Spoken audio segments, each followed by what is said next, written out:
Good morning friends. आज हम basic electrical के अंतर्गत रेजिस्टेंस के बारे में अध्ययन करेंगे।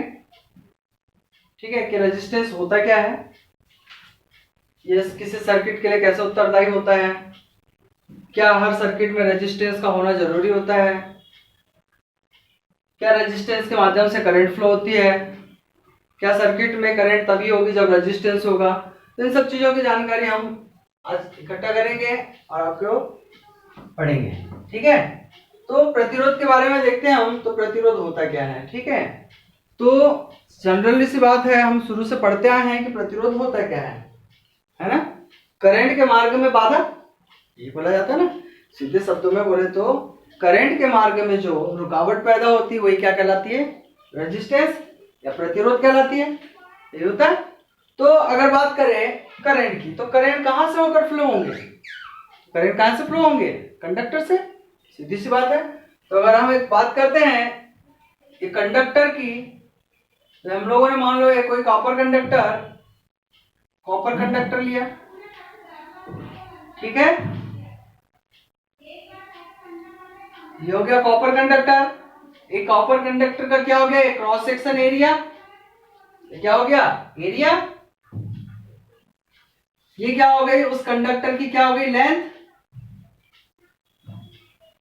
क्या हो गई, किसी कंडक्टर की क्या हो गई, लेंथ। ठीक है, तो अब देखेंगे हम कि किसी भी कंडक्टर में करंट कैसे फ्लो होती है और रेजिस्टेंस का उस सर्किट में या उस कंडक्टर में कैसे क्या किस प्रकार से करंट को बाधा पहुंचाता है। ठीक, तो बात करते हैं ये किसी कॉपर कंडक्टर की। तो कॉपर कंडक्टर का जो रेजिस्टेंस है, ये जो रेजिस्टेंस है किन किन कारकों पर डिपेंड करता है। समझ में आ रहा है ना कि कंडक्टर कैसा होगा तो रेजिस्टेंस का मान क्या होगा, कम होगा, ज्यादा होगा। तो सीधी सी बात है, तो रेजिस्टेंस के अगर अपन सीधे शब्दों में डेफिनेशन की बात करें तो डेफिनेशन क्या हो जाएगी, नोट करो जल्दी से।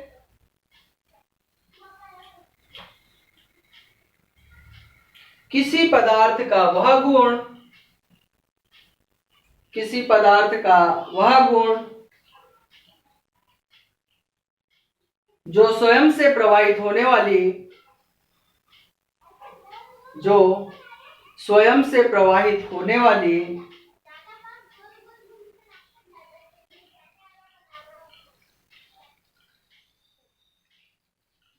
करंट में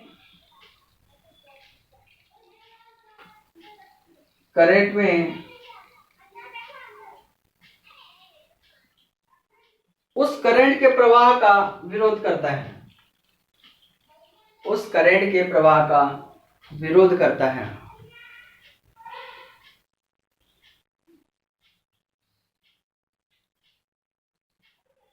वह उस पदार्थ का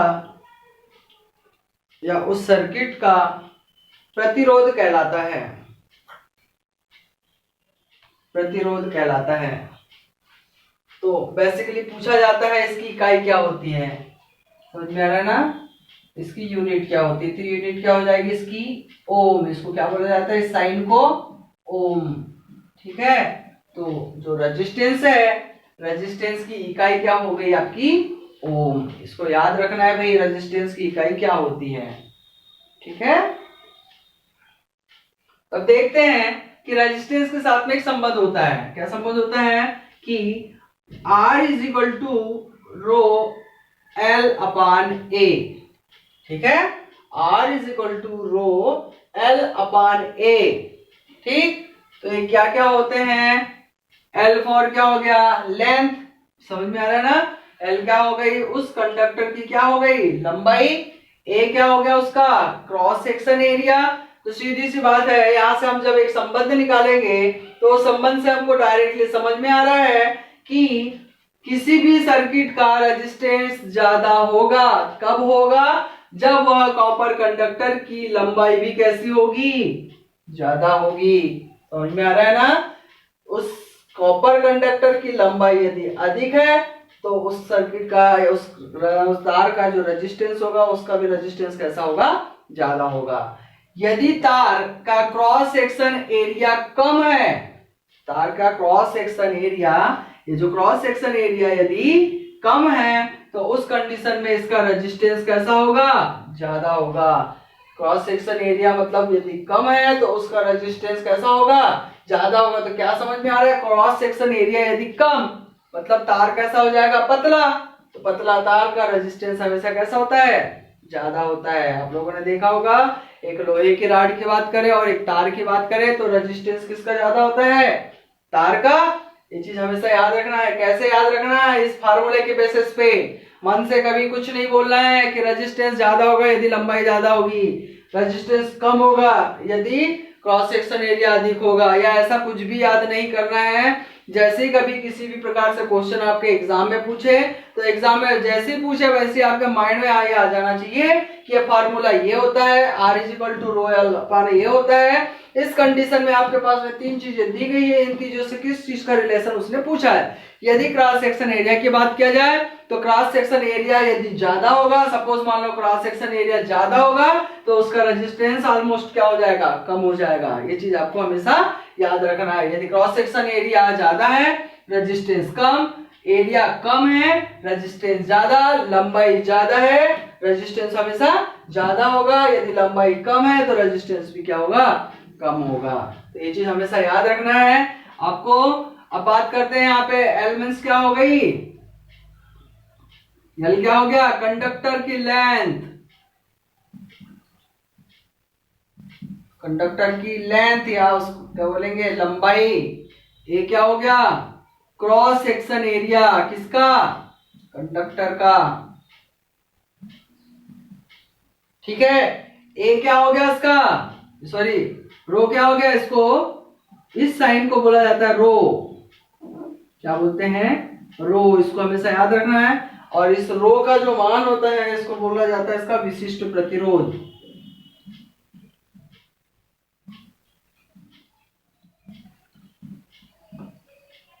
समझ में आ रहा है ना, रो को क्या बोला जाता है, इसका विशिष्ट प्रतिरोध। तो आपको संबंध समझ में आया कि यदि लंबाई क्या होगी, ज्यादा होगी तो रेजिस्टेंस ज्यादा होगा, एरिया कम होगा तो रेजिस्टेंस ज्यादा होगा।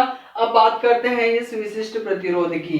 तो ये विशिष्ट प्रतिरोध क्या बला है, क्या होता है ना। विशिष्ट प्रतिरोध क्या है, रो। ठीक है, पूछता है इसके बारे में। तो विशिष्ट प्रतिरोध क्या होता है, एक क्या होता है, यह एक कांस्टेंट राशि होती है। ठीक है, विशिष्ट प्रतिरोध क्या होती है, एक प्रकार से क्या होता है, ये कांस्टेंट होता है। कैसा होता है ये, कांस्टेंट मतलब, कांस्टेंट मतलब स्थिरांक। समझ में आ रहा है, तो कांस्टेंट या स्थिरांक बोला जाता है। तो ये क्या होता है, पदार्थ की प्रकृति पर निर्भर करता है। ठीक है, कि पदार्थ की प्रकृति कैसी है उसके ऊपर ही उसका विशिष्ट प्रतिरोध डिपेंड करता है। ठीक, अब पदार्थ की प्रकृति कैसी है, अगर अच्छी है तो उसका प्रतिरोध क्या होगा, यदि उसके ऊपर टेम्परेचर का इफेक्ट पड़ता है तो क्या होगा, है ना। तो वही चीजें हैं। तो आपको यही चीज पूछा जाता है कि जो विशिष्ट प्रतिरोध कैसी राशि है, तो विशिष्ट प्रतिरोध कैसी राशि होगी, उसकी कांस्टेंट राशि होगी। तो इसको हमेशा आपको याद रखना है। यदि आपके यहाँ से, ठीक है, यहां से यदि अपन उसका क्या हो गया, resistance equal to rho L upon A, ये क्या हो जाएगा, इसकी रेजिस्टेंस। यदि इसका विशिष्ट प्रतिरोध निकाले तो विशिष्ट प्रतिरोध किसके बराबर हो जाएगा, है ना। हमको पता है R इक्वल टू किसके होता है, रो एल अपॉन ए के। यदि विशिष्ट प्रतिरोध की बात करें तो विशिष्ट प्रतिरोध को यहाँ ही अपने जगह में रखते हैं और R के साथ में क्या हो गया, एरिया, R इंटू एरिया, और ये L कहाँ गया, इसके नीचे। विशिष्ट प्रतिरोध का L कहाँ गया, नीचे। तो अब इसके अगर हमको यूनिट तैयार करना है तो यूनिट तैयार करना है तो रेजिस्टेंस है ये, तो रेजिस्टेंस की इकाई क्या हो गई, ओम। रेजिस्टेंस की इकाई क्या हो गई, ओम। ए है एरिया, तो एरिया चाहे हो सकता है मीटर हो सकता है, सेंटीमीटर हो सकता है, किलोमीटर हो सकता है, लेकिन हमेशा हमको पता है कि एरिया हमेशा किस में लेते हैं हम, मीटर में। तो एक एरिया है, एरिया मतलब क्या हो गया, मीटर का स्क्वायर। एरिया क्या हो गया, मीटर का स्क्वायर। और उसके बाद में एल है, मतलब ये भी एक प्रकार की एक लंबाई है। समझ में आ रहा है, ए भी एक लंबाई है, तो एक इसको लेंगे हम मीटर में, यदि हमने इसको मीटर में लिए तो इसको भी क्या लेंगे हम मीटर में लेंगे। तो ये 1 मीटर से ये 1 मीटर का स्क्वायर कैंसिल हो गया। तो आपको देखो यहाँ पे क्या बचा, ओम। इसको क्या लिख सकते हैं हम, ओम, और ये क्या हो गया, इनटू में है मीटर। तो विशिष्ट प्रतिरोध जो हो गया, विशिष्ट प्रतिरोध की यदि कभी आपको इकाई पूछ ली जाए, और जो कि बहुत ज्यादा पूछी जाती है, तो विशिष्ट प्रतिरोध की इकाई हमेशा क्या होती है, ओम मीटर होती है। इसको हमेशा आपको याद रखना है। विशिष्ट प्रतिरोध की इकाई क्या होती है, ओम मीटर। रेजिस्टेंस की इकाई क्या होती है, ओम। तो ये चीज आपको छोटी छोटी चीजें हैं जिसको आपको हमेशा के लिए याद के रखना है, क्योंकि जब जब भी इलेक्ट्रिकल आप पढ़ोगे, आपको इलेक्ट्रिकल में इन सब चीजों से होकर ही गुजरना पड़ेगा। समझ में आ रहा है ना, ठीक है। तो अब देखते हैं हम कि तार की लंबाई बढ़ेगी तो क्या होगा। तो अभी हमने बताया तार की लंबाई बढ़ेगी, तो आप चाहो तो एक ऐसा बॉक्स बना सकते हो, वहां पे सारी चीज लिख सकते हो। तार की लंबाई बढ़ेगी तो क्या होगा, रेजिस्टेंस बढ़ेगा। पूछता है, बहुत बार एग्जाम में पूछा है। समझ में आ रहा है, मन से कुछ नहीं करना है। मैं मान लो यहाँ बॉक्स बना दूं, लंबाई बढ़ेगी तो रेजिस्टेंस बढ़ेगा, ऐसा रटना बिल्कुल नहीं है। मैं लिख इसलिए नहीं रहा हूँ वहां पे बॉक्स बना के, क्योंकि आप सिर्फ उस बॉक्स को पढ़ोगे, इस थ्योरी को जो आपका यहाँ पे फार्मूला दिया गया, इस फार्मूले को आप भूल जाओगे, इसके आधार पे कुछ नहीं करोगे। इसलिए हमेशा यहाँ पे इसी आधार पे क्वेश्चन, रेजिस्टेंस बढ़ा तो लंबाई बढ़ी, या तार का लंबाई, जितना लंबा तार होगा उसका रेजिस्टेंस उतना ही क्या होगा, अधिक होगा। क्रॉस सेक्शन एरिया की बात करें, क्रॉस सेक्शन एरिया मतलब देखो इसकी ये जो एरिया, ये वाला भाग है, मतलब ये अगर ये जो क्रॉस सेक्शन एरिया होगा, यदि तार जितना जितना पतला होगा उसका रेजिस्टेंस उतना उतना ज्यादा होगा। ये चीज आपको हमेशा याद रखना है, ठीक है। चलो ठीक है। उसके बाद में देखो अब कुछ कंडीशंस होती है, उस कंडीशंस को देखते हैं। ये चीज आप नोट्स कर लीजिए जल्दी से।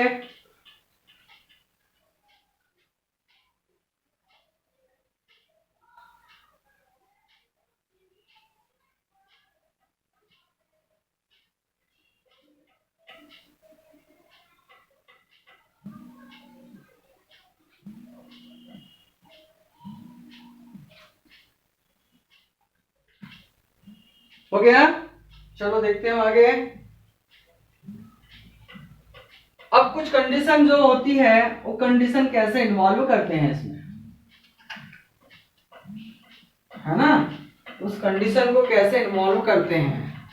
तो अपन देखते हैं कि अब आपको हमेशा ये याद रखना है कि जो भी कंडक्टर होते हैं, कंडक्टर जो है हम उसको एक, समझ में आ रहा है, गोले के या वृत्त के रूप में लेते हैं, सॉरी वृत्त के रूप में, ठीक है।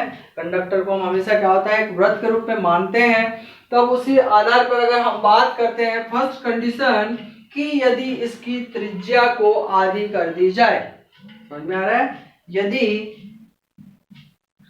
त्रिज्या को कितनी कर दी जाए, हाफ कर दी जाए। तो जब यदि त्रिज्या को हाफ कर देंगे तो उसके रेजिस्टेंस पे क्या प्रभाव पड़ेगा, समझ में आ रहा है। यदि त्रिज्या को हाफ कर दी जाए तो रेजिस्टेंस कितना होगा।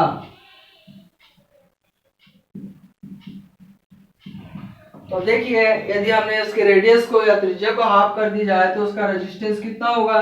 तो सीधी सी बात है, मैंने अभी बोला आपको, क्या बोला कि हम हमेशा जो होता है ये आपका कंडक्टर होता है, इसको एक हम वृत्त की भांति बात करते हैं। तो वृत्त की भांति यदि बात करेंगे तो सीधी सी बात है, तो जो वृत्त होता है ना, वृत्त का जो क्षेत्रफल होता है वो किसके बराबर होता है भाई, वृत्त का क्षेत्रफल किसके बराबर है। मान लो A1 की बात करें, A1 मतलब ये क्या हो गया, एरिया। तो एरिया किसके बराबर होता है, पाई आर स्क्वायर के बराबर होता है। पाई आर स्क्वायर के बराबर होता है ना, होता है। आपको याद नहीं होगा तो बिल्कुल याद कर लो, वृत्त का जो क्षेत्रफल होता है पाई आर स्क्वायर होता है। अब यहाँ पे बोल रहा है कि जो इसकी त्रिज्या है, त्रिज्या मतलब क्या है, आर, रेडियस, रेडियस को हम क्या करेंगे, इसको आर से डिनोट करते हैं, तो इसको क्या कर दे, हाफ कर दे। तो कितना हो जाएगा, A1 इक्वल्स टू पाई, तो अपनी जगह में हो गया। ये कितना हो गया, 1/2 का स्क्वायर। किसको हाफ किया हमने, त्रिज्या को हाफ किए हैं। तो किसको हाफ किए हैं, त्रिज्या को कितनी कर दी, आधी कर दी। पहले 1 थी, अब 1 से क्या कर दिए, आधी कर दिए। तो जब उसकी त्रिज्या को आधी करेंगे तो उसके नए क्षेत्रफल है ना, तो उसके क्षेत्रफल पे क्या प्रभाव पड़ेगा, है ना, समझ में आ रहा है ना। यदि त्रिज्या आधी कर दी जाए तो क्या होगा, तो त्रिज्या आधी कर दी जाए तो रेजिस्टेंस को अभी बाद में करेंगे, पहले इसकी बात करते हैं अपन, एरिया की बात कर लेते हैं, सॉरी, तो एरिया,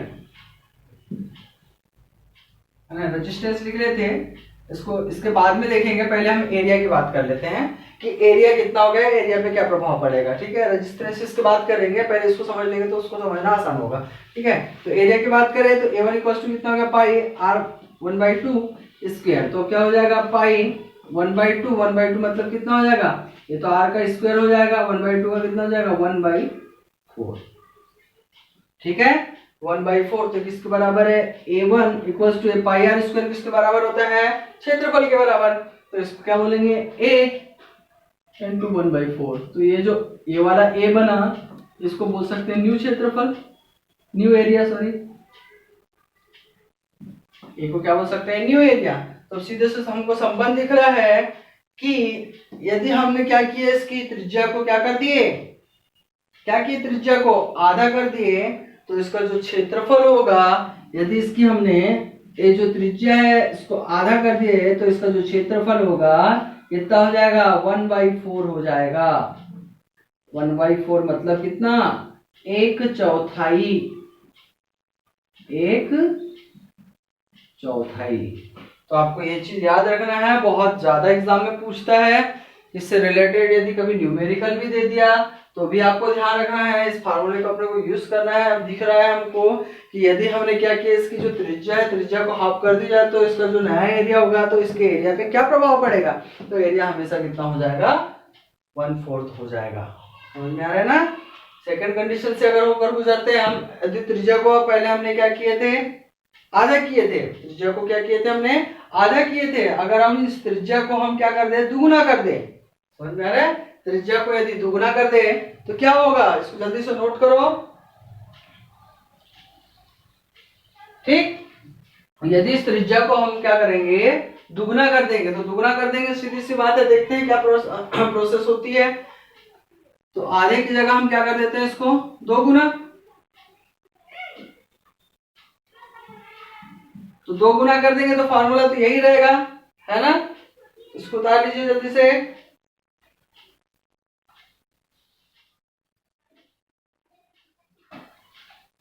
चलिए ठीक है।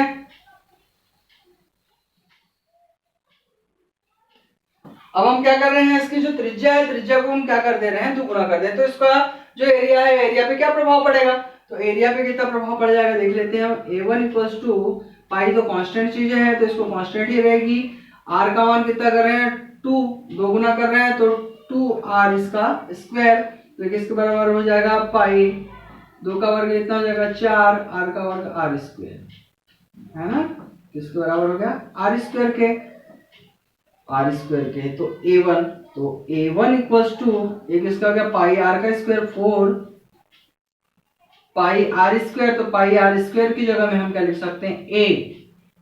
तो अब देखिए, यदि हमने क्या किया बेटा, यदि हम लोगों ने इसकी त्रिज्या को 2 गुना किए, तो 2 गुना करने से उसका एरिया कितना बढ़ गया, 4 गुना बढ़ गया। हमेशा याद रखना पड़ेगा अपने को कि यदि हम एरिया को हम क्या कर सकते हैं, एरिया को यदि 2 गुना करते हैं, जैसे मान लो 1 गुना है, एरिया को बढ़ा के हमने 2 गुना किए, तो 2 गुना करने से जो उसका क्षेत्रफल होगा, क्षेत्रफल हो जाएगा वो किसके बराबर हो जाएगा, उसके 4 गुना हो जाएगा। क्लियर है, ये चीज को हमेशा याद रखना, बहुत ज्यादा इंपॉर्टेंट है ये, ठीक है, रेजिस्टेंस से रिलेटेड ये कुछ चीजें हैं, बहुत ज्यादा इंपॉर्टेंट है और ये एग्जाम में पूछती है, क्योंकि ये अभी 2 पढ़े हैं, 2 में तो आपको कॉन्सेप्ट क्लियर हो गया है, लेकिन अभी अब हम आगे आते हैं कि यदि इनके आयतन में परिवर्तन नहीं कर रहे हैं, है ना, तो यदि इसके आयतन में परिवर्तन नहीं करना है तो क्या फार्मूला बनेगा, तो जब ऐसे 1-2 चीजें और एक्स्ट्रा आ जाएगी, उस कंडीशन में आपको फिर यहाँ पे कंफ्यूजन स्टार्ट हो जाएंगे। क्लियर है, तो हमेशा इसको याद रखना है कि यदि हमने त्रिज्या के साथ में हमने चेंज किए तो एरिया को क्या प्रभाव पड़ा। अब हम हेडिंग डालते हैं थोड़ी सी, कंडीशन नंबर 3, यदि, ठीक है, उठा देते हैं,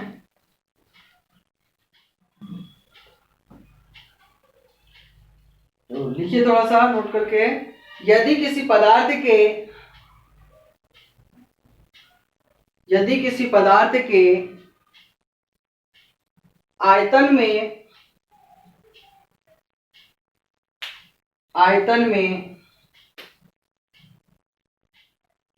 परिवर्तन नहीं होता है,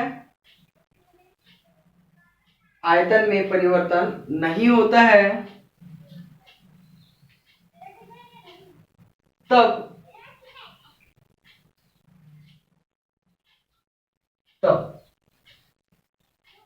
निम्न सूत्र का प्रयोग करते हैं, है ना। आयतन में परिवर्तन नहीं होता है तब हम निम्न सूत्र का प्रयोग करते हैं। तो इसमें फर्स्ट डालिए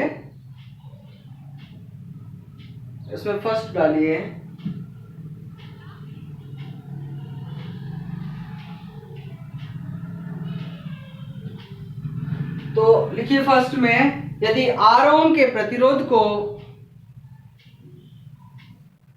यदि R ओम के प्रतिरोध को या प्रतिरोध के तार को, ऐसा लिख लो, R ओम के प्रतिरोध के तार को खींचकर या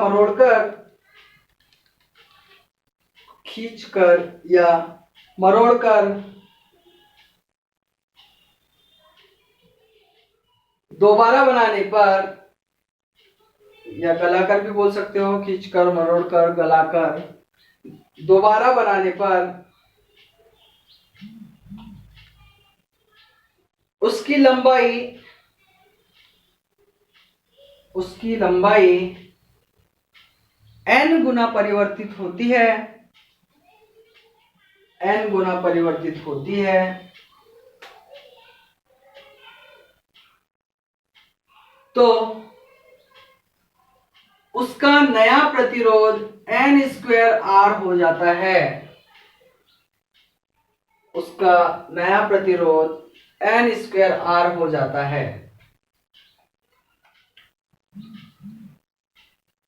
ठीक है, तो सीधी सी बात है।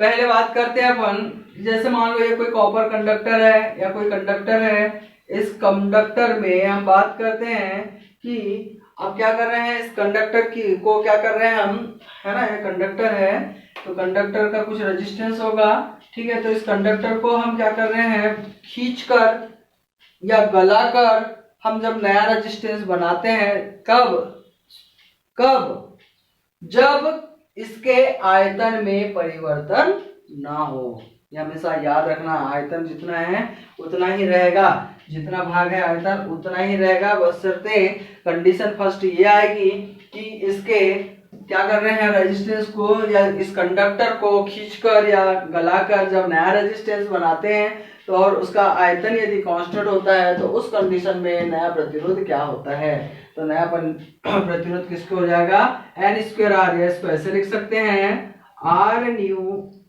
Equals to n²R, R new equals to n²R। समझ में आ रहा है? इसको बहुत अच्छे से याद रखना, मोस्ट IMP चीजें हैं ये। कब कंडीशन में, जब आयतन कांस्टेंट हो, जब आयतन कांस्टेंट हो और हम क्या कर रहे हैं, R ओम के प्रतिरोध के तार को खींचकर या गलाकर हम क्या कर रहे हैं, नया प्रतिरोध बना रहे हैं। तो नया प्रतिरोध में क्या होगा, सीधी सी बात है, एक कॉन्सेप्ट लिख दो, इसको समझो थोड़ा सा अगर आपको डाउट हो रहा है। तो हमने क्या किया कि हमारे पास पहले कोई एक कॉपर कंडक्टर था, ठीक है, उसका कुछ रेजिस्टेंस था, जो तार था उसका कुछ रेजिस्टेंस था, पुराना था, ये मान लो आज से 10 साल पुराना तार था, ठीक है। तो अब हमेशा उसमें रेजिस्टेंस का मान वैसा ही बना रहेगा क्या, ये चीज हमारे मन में आते हैं विचार, क्लियर है ना। तो यदि हम उस चीज को क्या करेंगे कि फिर से अब उसको बना रहे, जैसे सपोज मान लो कॉपर कभी खराब हो जाता है तो कॉपर को फिर वाइंडिंग यदि जल जाती तो देखना, वाइंडिंग वाली दुकान वाले लोग क्या करते हैं, उस तार को खरीद लेते हैं, है ना। उसके बाद में फिर से उसको या तो तार बनाएंगे या कोई भी बर्तन वगैरह कुछ भी बनाएंगे तो उसका फिर से रीयूज करते हैं हम लोग, समझ में आ रहा है। तो रीयूज करने से तो अब उसमें देख रहे हैं कि रेजिस्टेंस के मान में क्या प्रभाव पड़ रहा है। तो वही चीज है कि आपका आयतन, हमने जैसे मान लो 1 किलो तार खरीदा, समझ में आ रहा है, 1 किलो तार का पहले जैसा था वैसे ही रखा। अब हमने क्या किया, उस तार को हम लोगों ने और खींचा या गलाया या जैसा भी करके हमने फिर से नया एक रेजिस्टेंस तैयार किया, सॉरी तार तैयार किया। तो अब उस तार का नया रेजिस्टेंस क्या होगा, तो हर उस कंडीशन को ज्ञात करने के लिए आर ने equals to N square upon R, sorry N square R, ये जो फार्मूला है इसमें हम यहाँ मान रखेंगे तो हमारे पास में नया जो रेजिस्टेंस है उसका मान प्राप्त हो जाएगा। जैसे सपोज एक क्वेश्चन लिखते हैं, क्वेश्चन लिखिए जल्दी से।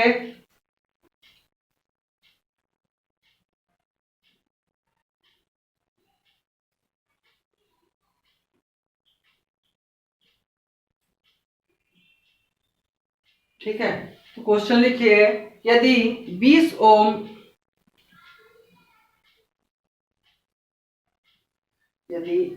ओम प्रतिरोध के तार को 20 ओम प्रतिरोध के तार को गलाकर दोबारा बनाने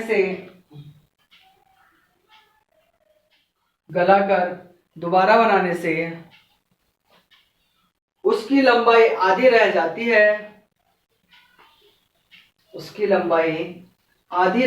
है,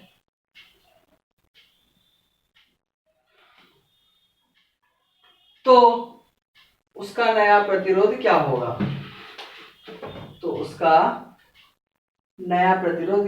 तो सीधी सी बात है, अब हमारे पास फार्मूला है ना, तो फार्मूला है कितने ओम का रेजिस्टेंस बोल रहा है, 10 ओम का, है ना। रेजिस्टेंस का मान कितना बोल रहा है, 10 ओम। तो R इज इक्वल टू कितना दिया है उसने, 10 ओम दिया है ना। अब क्या बोल रहा है कि उसमें जो बोल रहा है, क्या कंडीशन बोल रहा है कि उसकी लंबाई आधी रह जाती है। लंबाई कैसे हो जाती है उसकी, आधी। पहले 1 थी, अब क्या हो गई, आधी। तो n का मान कितना हो गया, हाफ।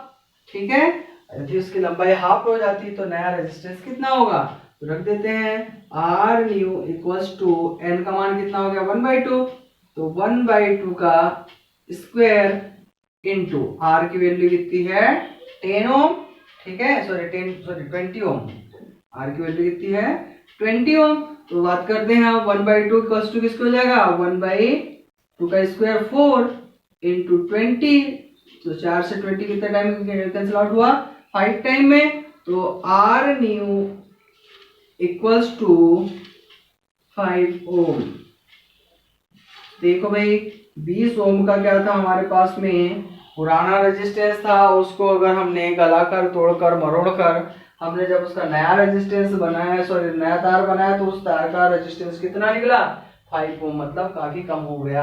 हमेशा इसको याद रखना है कि अब कंडीशन क्या क्या इन्वॉल्व होती है, कंडीशन इन्वॉल्व होने के साथ साथ हमको फार्मूला कौन सा लगाना है, ये आपको मस्ट है याद रखना। क्लियर है? तो अब सेकंड लिखिए इसका, सेकंड पॉइंट, फर्स्ट पॉइंट देखे थे ये वाला। अब सेकंड पॉइंट देखिए, सेकंड पॉइंट में क्या कंडीशन इन्वॉल्व हो रही है, इसमें नोट कीजिए जल्दी से।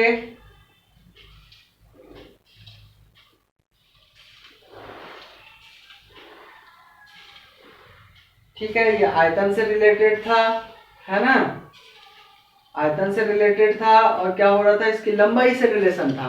अब बात करते हैं उसकी किसके लिए, त्रिज्या के लिए। समझ में आ रहा है? तो त्रिज्या के लिए बात करते हैं, तो लिखो, यदि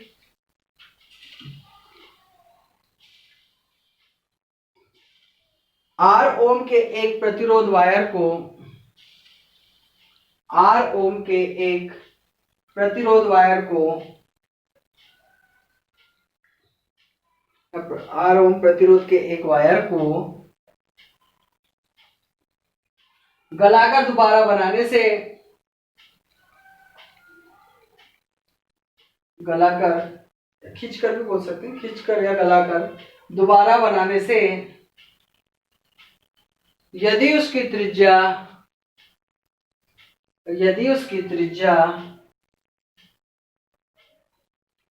n गुना हो जाती है, यदि उसकी त्रिज्या n गुना हो जाती है, तो उसका न्यू प्रतिरोध R new equals to R upon n के ऊपर पावर 4। ठीक है, तो उसका नया प्रतिरोध R new equals to R upon n पे पावर 4। ये भी मोस्ट आईएमपी, समझ में आ रहा है ना। तो ये चीज आपको याद रखना है कि क्या बोल रहा है कि यदि R ओम प्रतिरोध का कोई क्या है, तार है, उस तार का यदि हमने क्या किए, जो नहीं, जो उसके रेडियस है, रेडियस मतलब त्रिज्या, त्रिज्या का मान में यदि हम परिवर्तन करते हैं तो जो उसके मान में परिवर्तन करते हैं उस कंडीशन में उसका जो नया प्रतिरोध होगा कितना होगा, ये हमको इस फार्मूले के माध्यम से याद करना है। क्लियर है? दोनों ही आयतन से रिलेटेड है, इसमें हम त्रिज्या को चेंज कर रहे हैं, यहाँ पे इसकी क्या कर रहे हैं, लंबाई, बस इतना सा फर्क है। इसको बहुत अच्छे से याद करना है। यहाँ लंबाई के लिए अपन यूज कर रहे हैं इसको, और इसको लंबाई चेंज कर रहे हैं तो हो रहा है इसमें, और यदि इसकी बात करें तो इसमें क्या हो रहा है, इसकी त्रिज्या की बात करते हैं। ठीक है, ये दो चीज आपको बहुत अच्छे से याद रखना है। तो सपोज इसके लिए एक एग्जाम्पल लिखिए जल्दी से, एग्जाम्पल लिखिए जल्दी से, इसको लिखो। यदि एक वायर को गलाकर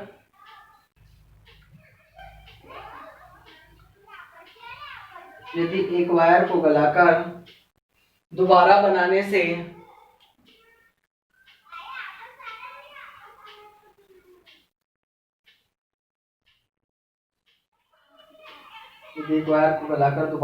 से उसकी त्रिज्या दोगुनी हो जाती है, उसकी त्रिज्या दोगुनी हो जाती है, तो बताइए उसका नया प्रतिरोध क्या होगा। तो बताइए उसका नया प्रतिरोध क्या होगा। सीधी सी बात है, फार्मूले में मान रख देते हैं। हमको पता है आर न्यू इक्वल्स टू किसके होता है बेटा, आर अपान रेजिस्टेंस, अभी चेंज नहीं हुआ, जो है वैसी है ना, आर अपान एन, एन का मान कितना, 2 गुना, तो 2 का 4 की घात। ठीक है, तो R new equals to R by कितना हो जाएगा, 2 के ऊपर 4 की घात, मतलब 2 2 4 2 8 2 16, समझ आ रहा है ना, कितना हो जाएगा 16। तो मतलब कि जो उसका नया रेजिस्टेंस होगा वो पुराने रेजिस्टेंस की तुलना में 1/16 गुना हो जाएगा। क्लियर है? तो आपको ये सब चीजें, छोटी छोटी चीजें आपको बिल्कुल अच्छे से याद रखना है ना, क्योंकि ये एग्जाम में बहुत ज्यादा पूछती है। क्लियर है? तो इस चीजों को आपको हमेशा के लिए याद रखना है। छोटी छोटी चीजें अगर आप याद रखोगे तो ही आप सक्सेस ले सकते हो। क्यों? क्योंकि आप हमेशा क्या होता है कि एक्सटर्नल चीजें जो दिखती है आपको उसको याद कर लेते हो, बारीक बारीक चीजों को छोड़ देते हो।